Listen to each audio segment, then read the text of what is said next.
10 দিন পর ম্যাডাম আজ সুস্থ, সম্পূর্ণ সুস্থ। আমারও কাজ শেষ। এই 10 দিন একটু কষ্ট হয়েছে, তবে ওইটা ব্যাপার না। ম্যাডামের জন্যই এইটুকু করাই যেতে পারে। চাচা তো আর মামার জন্য কম করেনি।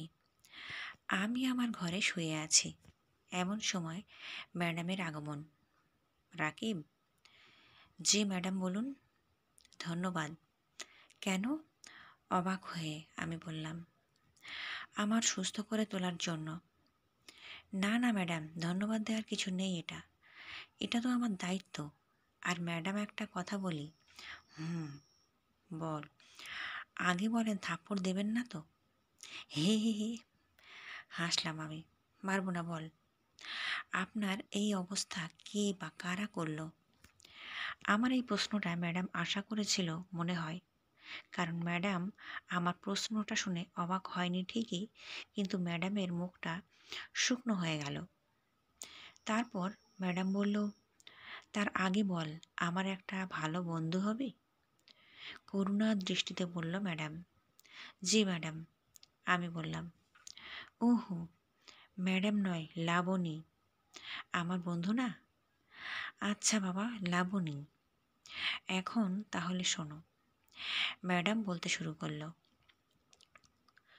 অনার্স প্রথম বর্ষ, কলেজে নতুন। আমার বাবার পরিচয়টা গোপন করেই আমি গিয়েছিলাম কলেজটাতে।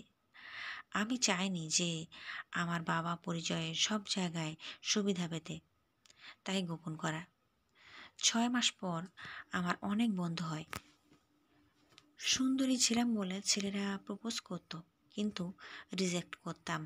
এর মধ্যে লক্ষ্য করলাম একটা ছেলে আমার দিকে ড্যাবড্যাব করে তাকিয়ে থাকে। এমন আমি তাকালেই মুখটা ঘুরিয়ে নেয়। আমিও অনেক মজা পেতাম বোকা ছেলেটার এই কাণ্ড দেখে। এভাবেই অনার্স দ্বিতীয় বর্ষে উঠলাম। ছেলেটাকে আমিও ভালোবেসে ফেললাম, কিন্তু ছেলেটা আমাকে কিছুই করে না। আমি প্রতিদিন একটু সেজে যেতাম, কারণ আমি মনে করতাম আজও প্রপোজ করবে, কিন্তু ও করতো না। তবে একদিন হুট করে প্রপোজ করে ফেলে। আমিও অবাক হয়ে যাই। আমিও রাজি ছিলাম বলে প্রপোজটা অ্যাকসেপ্ট করে নেই। শেয়ারিং, কেয়ারিং, ঘোরাঘুরি, আড্ডা সব মিলিয়ে ভালোই ছিলাম। ওর বন্ধুরা যখন ভাবি বলে ডাকতো, তখন খুব লজ্জা লাগতো। তারপর এখন থেকে 8 মাস আগে একদিন রাতে আমাকে বলে, লাবণী, আমি আর থাকতে পারছি না। সবাই সবার গপের সাথে কত কিছু করে, চুমু খায়, আরও কত কি। আর তুমি কিছুই করতে দাও না। দেখো সালমান, বিয়ের আগে এইগুলো ঠিক না। আমি জানি না, হয় তুমি আমার সাথে রুম রেট করবে, না হলে তোমার রাস্তা তুমি মাপতে পারো। টুটুস। সেই দিনে ও ফোনটা কেটে দেয়। ও ফোন কেটে দেওয়ার পর আমি অনেক কান্না করি। অনেক, খুব ভালোবাসতাম ওকে। আমাদের রিলেশনের কথা সবাই জানতো। আমি ফ্রেন্ডদের ওর কথা বলি, ওরা কিছু বলে না। আর ও আর ফোন দেয় না, আর আমিও না।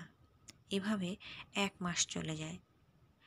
একদিন আমার বান্ধবীরা বাসায় আড্ডার আয়োজন করে। আমি আড্ডার জন্যে পাগল ছিলাম, তাই চলে যাই ওদের বাসায়। ওদের বাসায় সেদিন কেউ ছিল না, শুধু আমার বান্ধবীরা 2 জন ছিল। আড্ডার ফাঁকে ফাঁকে চা, কফি, রান্না সবই চলছিল।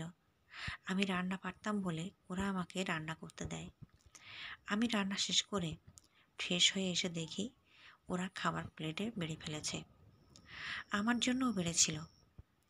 আমি খাওয়ার কিছুক্ষণ পরেই আমার মাথাটা ঘুরতে লাগলো। তারপর আর কিছু মনে নেই। যখন চোখ খুললাম, তখন দেখি সিফাত আমার মুখের উপর তাকিয়ে আছে। আমি ভয় পেয়ে উঠতেই বলল, আজ কই যাবি? সাকিব, কিছু করো না প্লিজ, আমাকে যেতে দাও প্লিজ। যাবি? যা, তবে তোর শরীরের দিকে তাকিয়ে দেখ তো, আমি তখন আমার শরীরের দিকে তাকিয়ে দেখি আমার শরীরে কোনো কাপড় নেই। আর ওর দিকে তাকাতেই ওই পৈশাচিক হাসি হাসতে লাগলো। এমন সময় আমার পিছন থেকে শব্দ আসলো। আমি তাকাতেই দেখি সিফাতের আরও কিছু বন্ধু। ওর আমার দিকে তাকিয়ে আছে। জানো, আমার না মরে যেতে ইচ্ছে হচ্ছিল। ও আমাকে তখন বলল যে এতক্ষণ আমার সাথে করেছিস, আর ওরা ভিডিও করেছে, আর এখন যদি ওদের সাথে না করিস তাহলে এই ভিডিওটা, বুঝতেই তো পারছিস। তারপর থেকে আজ 6 মাস ধরে এই ভিডিওর ভয় দেখিয়ে ওর কত বন্ধুদের যে নিয়ে এসেছে তার হিসেব নেই। কলেজে যখন যাই ওর বন্ধুরা আমাকে খুব খারাপ খারাপ কথা বলে, গালি দেয়। আমার না সহ্য হয় না, কিছু বলি না ভিডিওর কারণে। আর কাল ওর অনেকে ছিল, আর তারপর এই অবস্থা। রাকিব, আমি মুক্তি চাই, প্লিজ আমাকে মুক্ত করো। আমি আর পারছি না। আমি বলতে পারলাম না। আমাকে জড়িয়ে ধরে জোরে জোরে কাঁদতে লাগলো।